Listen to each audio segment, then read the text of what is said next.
What we're talking about today is to a large extent an extension of a couple videos I did previously.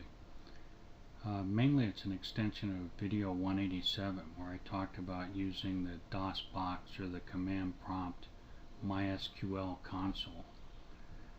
And on that video I talked about you have to install WAMP or some variation of that in order to be able to access the MySQL database server and also the Apache web server.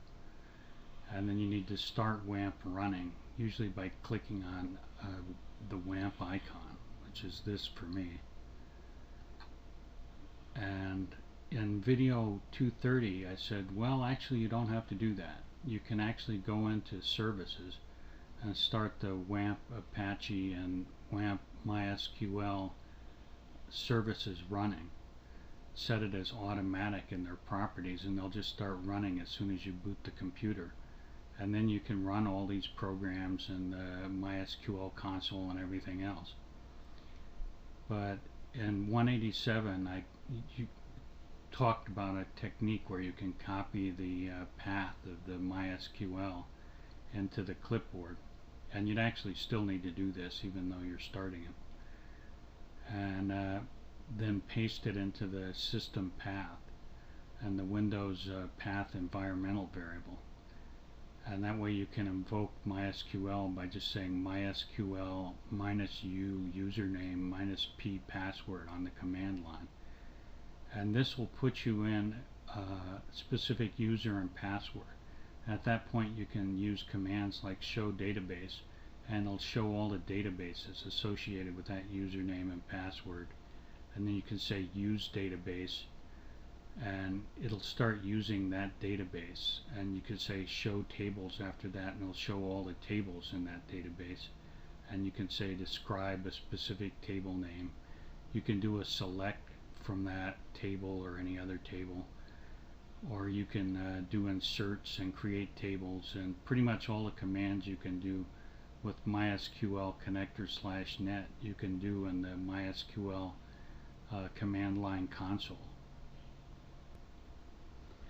But if we bring up the DOS box or the command prompt and type MySQL without specifying a user and a password, for my system it'll just start MySQL as the root, and I have no password for the root, although I should. But I actually don't think anyone's going to get on my PC to violate my security. And at this point you can't really access databases and tables because you don't have an associated user and password. But what you can do is use a standalone select. For instance, I could say select, usually I capitalize these, but 1 plus 14 and put a semicolon so it'll execute, and you see it displays 1 plus 14 and the result of 15. So in effect the select standalone becomes like a print for all intents and purposes, but then you can access functions and all kinds of MySQL utilities using that select as well, so you can test the way they work before you actually put them in your code. For instance, I could say select cur date and hit enter, and it shows the current date of 2013-8/29.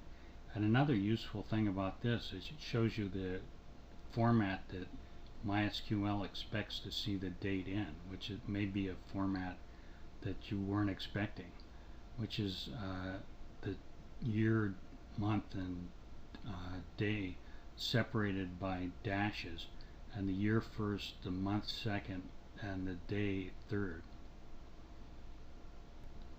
Another function you could test is cur time, which will show you the current time I'm doing this video at, which is more or less correct. My clock looks a little different. but only by a minute or two. And you can test more obscure functions like select date add, and you specify a date and then an interval of 31 days or however many days you want to add. And you can see 31 days from August 29th is September 29th.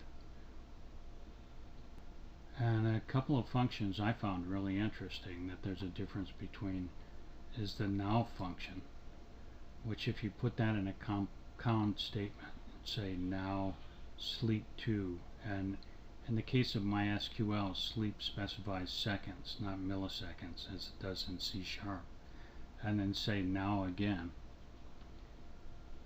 and you look at the results of that, you can tell by the length of time it took to execute that it did indeed sleep for 2 seconds, but it shows the time as being 11:23:38, and then the second time is also being 11:23:38, and that's because the now only executes at the time that the command started.